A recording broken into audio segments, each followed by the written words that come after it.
Mas o assunto que nós vamos tratar agora com o João Pedro Curti Dias, é em relação a um relatório da FAO.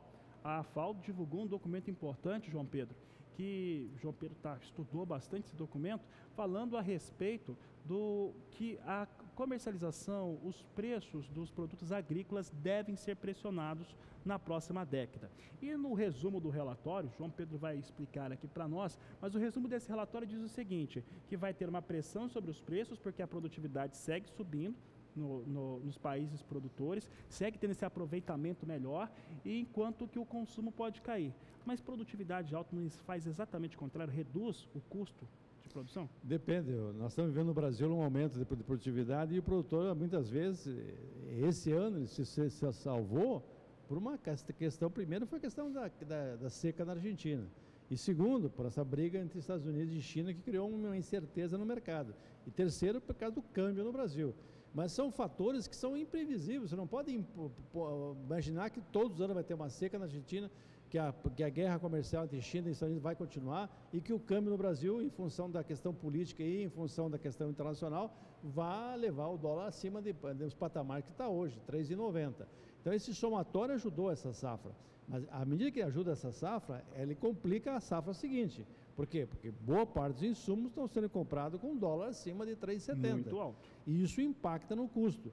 Nós estamos vendo uma escala ascendente de aumento de custo na lavoura, tanto, especialmente na área de químicos, defensivos, fertilizantes, etc. O arrendatário também está pagando mais caro pelo arrendamento da terra. A terra também está sendo algo disputado, como é na Argentina e como é nos Estados Unidos. Então também isso impacta.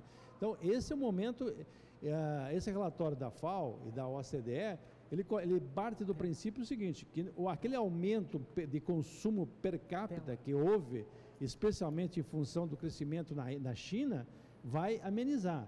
E o crescimento de consumo daqui para frente vai ser mais em função do aumento da população do que de uma mudança de renda que favoreceu muito na década passada. Mas essa é uma questão meio relativa, né, Fabiano? Ele coloca aqui a FAO, aqui só te interrompendo, João, culturas, né, aumento de produção de alimentos, culturas, maioria dos grãos e cereais, carnes e lácteos, segundo a FAO. Pode passar para a segunda tela, nossa equipe fez um importante resumo, João Pedro, a respeito do que vai acontecer. Essa aqui chama atenção, tá?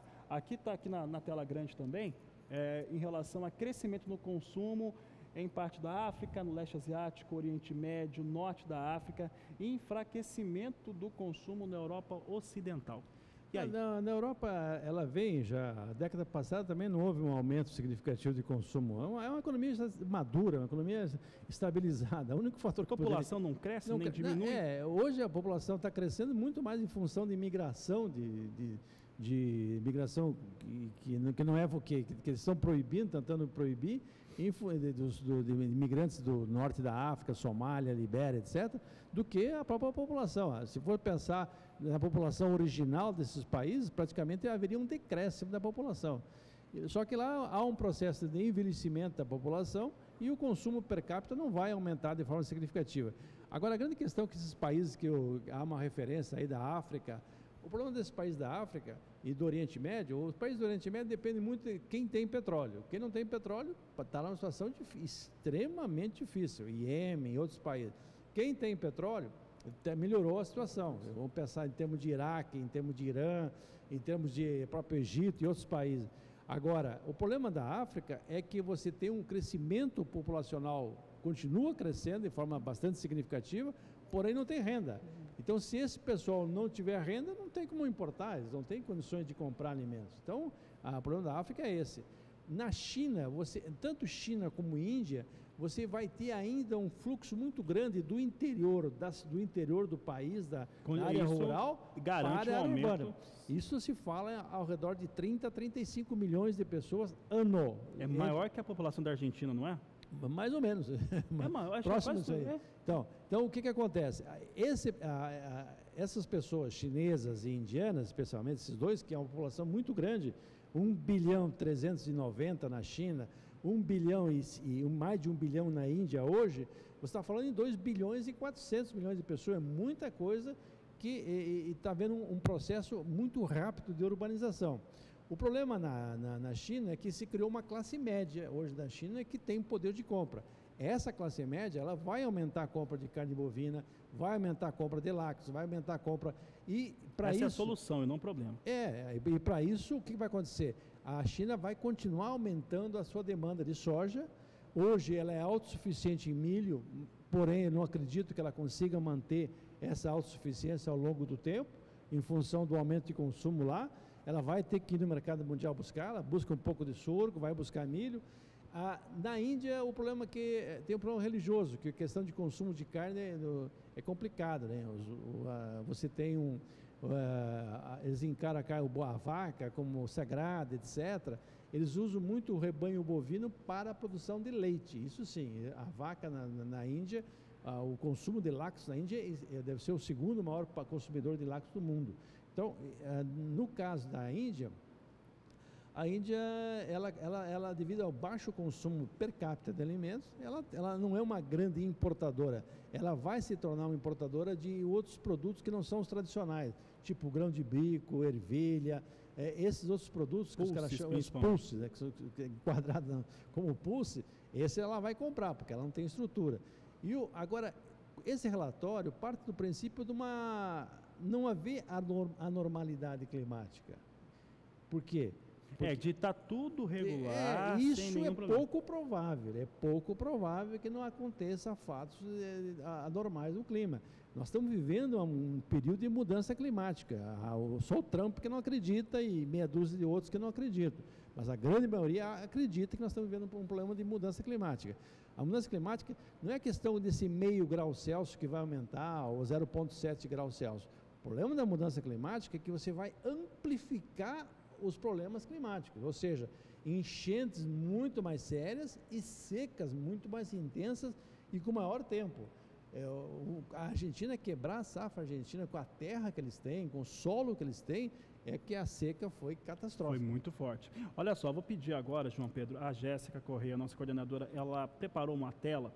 Coloca essa terceira tela, eles já até exibiram a terceira tela no ar, porque ela fala sobre a expectativa da FAO de redução. É a terceira, pessoal. A terceira tela é uma anterior a essa, por favor. A terceira tela fala sobre a exportação. Essa frase aqui foi destacada pela nossa produção. Olha só, queda de 50% no ritmo de expansão das exportações na próxima década. Como, João? Porque os grandes importadores, ou aqueles que têm uma grande capacidade para comprar, eles não têm como produzir. Como é que eu posso imaginar uma queda de ritmo de exportação? Eu acho que ela faz referência a uma queda percentual, né? O crescimento de mais de 2,5%, 3% ao ano deveria voltar para 1,5%, 1%. O ritmo de crescimento, o ritmo de crescimento. O total não, o número bruto vai continuar aumentando. A China consome 112, 113 milhões de toneladas de soja. Ela consegue produzir 12, 14 milhões. O resto ela tem que buscar no mercado.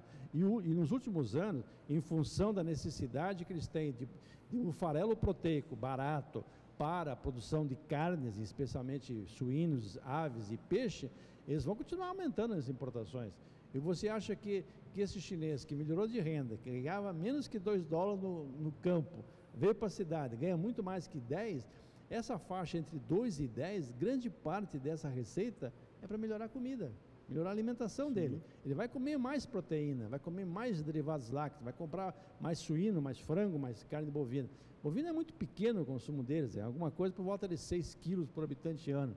Eles têm um potencial para chegar a cada 1% a mais de 6 para 7, nós estamos falando de 1.311.000 toneladas de carne, ou seja, é quase 10% do mercado internacional, só 1% de aumento de consumo na China.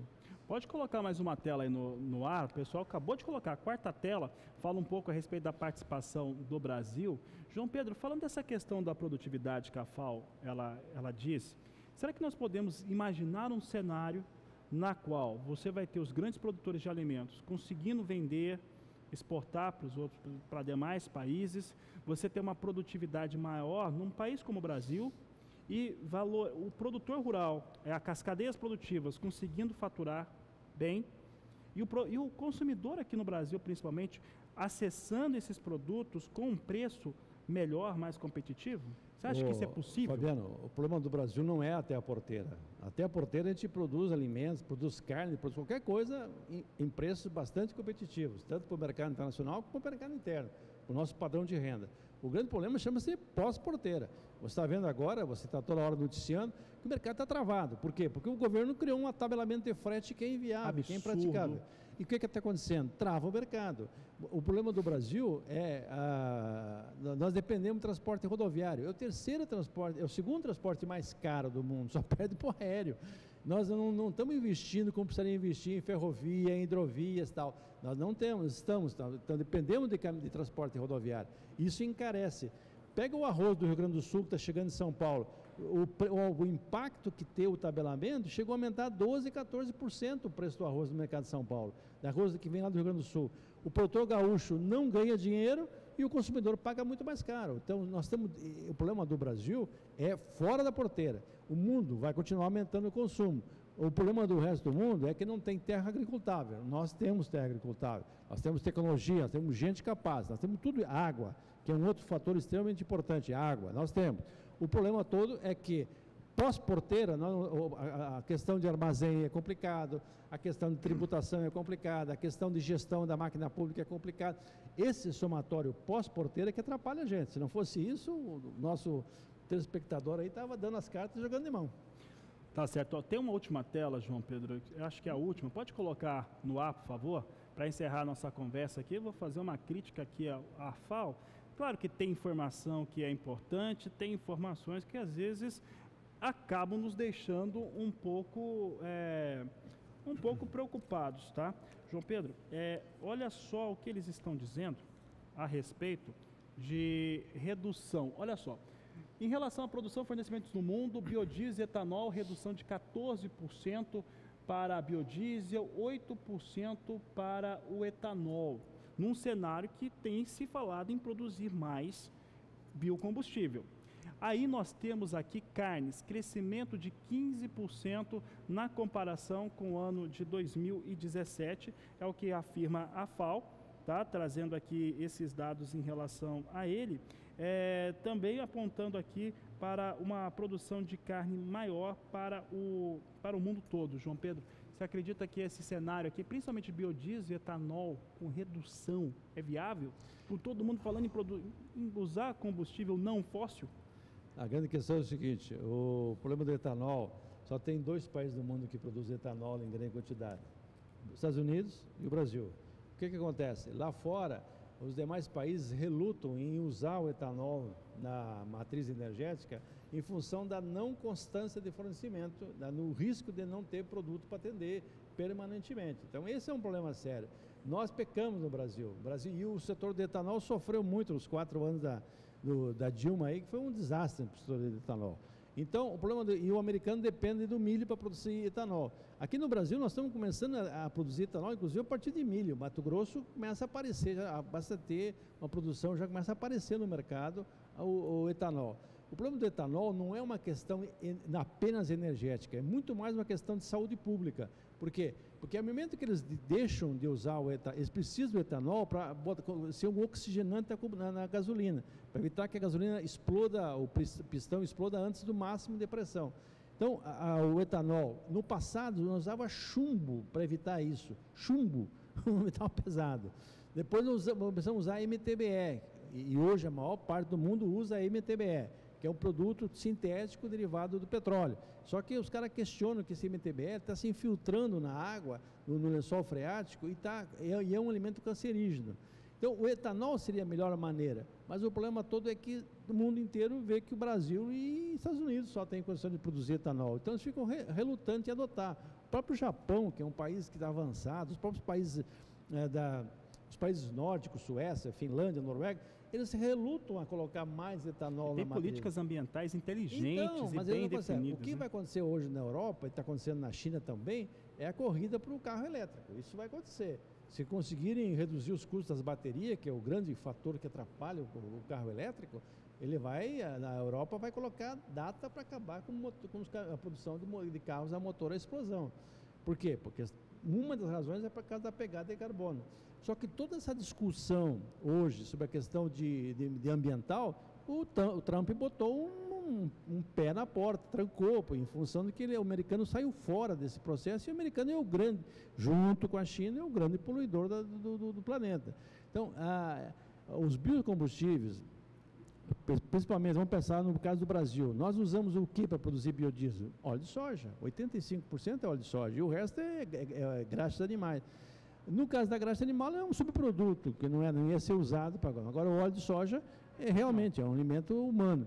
Os Estados Unidos, é a partir de milho. Então, se o governo americano exigir do sistema de distribuição de gasolina que coloque 15% de gasolina, de etanol na gasolina, ou E15 que eles têm lá, aí seria um grande mercado. Mas hoje o Trump está fazendo vista grossa.